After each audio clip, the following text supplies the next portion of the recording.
بسم اللہ الرحمن الرحیم۔ السلام علیکم سامعین، باب علم میں خوش آمدید۔ سامعین، جس وقت رسول پاک صلی اللہ علیہ وآلہ وسلم نے ہجرت مدینہ کی تو روایات میں آتا ہے کہ ہجرت مدینہ سے قبل آپ صلی اللہ علیہ وآلہ وسلم نے 3 دن غار ثور میں قیام کیا۔ جب کفار مکہ آپ صلی اللہ علیہ وآلہ وسلم کو تلاش کرتے ہوئے غار ثور تک پہنچے تو اللہ کے حکم سے غار ثور کے دھانے پر مکڑی نے جالا بن دیا تھا۔ کفار مکہ یہ سوچ کر واپس چلے گئے کہ اس غار کے دھانے پر تو جالا بنا ہوا ہے، اس میں کون آیا ہوگا۔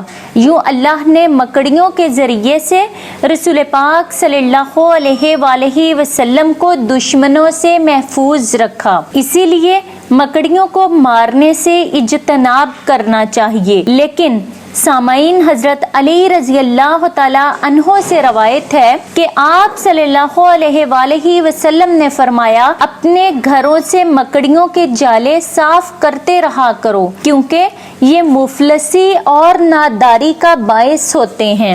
یعنی جس گھر میں مکڑی کے جالے صاف نہ کیے جاتے ہوں وہاں برکت ختم ہو جاتی ہے، لہذا اپنے گھروں میں خیر و برکت کے لیے صفائی ستھرائی کا خاص خیال رکھا کریں اور وقتاً فوقتاً جالے ضرور صاف کرتے رہا کریں۔